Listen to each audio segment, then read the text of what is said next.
વીરપુર ખાતે Jetpur division police દ્વારા 2.11 કરોડથી વધુની કિંમતના વિદેશી દારૂ પર બુલડોઝર ફેરવી નાશ કરાયો છે।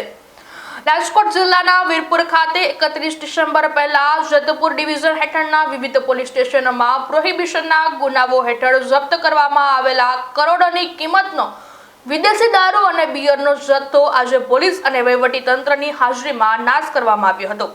વીરપુરના મેવાસા રોડ પરના ખુલ્લા મેદાનમાં હજારો દારૂની બોટલો પર બુલડોઝર ફેરવી તેને જમીનદોસ્ત કરવામાં આવી હતી।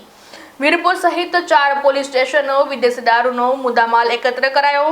જેતપુર ડિવિઝનના નાયબ પોલીસ અધિક્ષક રોહિતસિંહ ડોડિયા ડીવાયએસપી આ અંગે માહિતી આપતા જણાવ્યું હતું કે જેતપુર ડિવિઝન હેઠળ આવતા મુખ્ય 4 પોલીસ સ્ટેશન જેમાં Virpur police, Jetpur city police station, Jetpur taluka police station, Udyognagar police station આ ચારે વિસ્તારોમાં પ્રોહિબિશનના કુલ 63 જેટલા ગુનાઓ નોંધાયા હતા, જેમાં પકડાયેલ દારૂના જથ્થાની કુલ બોટલની કિંમત જેમાં પકડાયેલા દારૂના જથ્થાની કુલ બોટલની સંખ્યા 22,588 નંગ છે કે જેની અંદાજિત કિંમત 2,11,97,399 રૂપિયાનો દારૂનો જથ્થો ઉચ્ચ અધિકારીઓની હાજરીમાં નાશ કરાયો।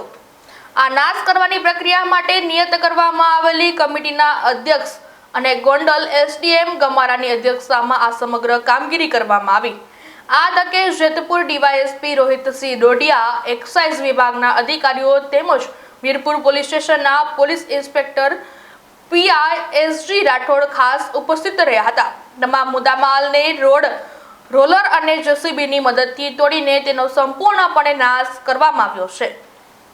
આજરોજ જેતપુર ડિવિઝનના 4 police station, Jetpur city, Jetpur taluka, Jetpur Udyognagar અને વીરપુર એમ 4 પોલીસ સ્ટેશનનો પ્રોહિબિશનનો જે ગુનામાં પકડાયેલ મુદ્દામાલ છે તેમના નાશ અંગેની કાર્યવાહી ચાલુમાં છે।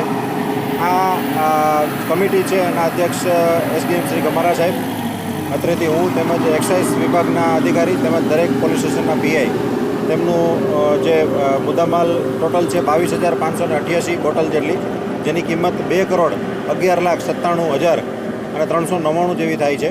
63 ગુનાના કુલ મુદ્દામાલનો નિકાલ આજરોજ કરવામાં આવી રહેલ છે। જે ગુના છે એ પ્રોહિબિશન અંગેના છે અને ટોટલ 22,588 બોટલ અત્યારે આ પ્રોહિબિશન મુદ્દામાલ નાશની કાર્યવાહીમાં આમાં એકત્રિત કરી અને તેમનો નાશ કરવામાં આવે છે।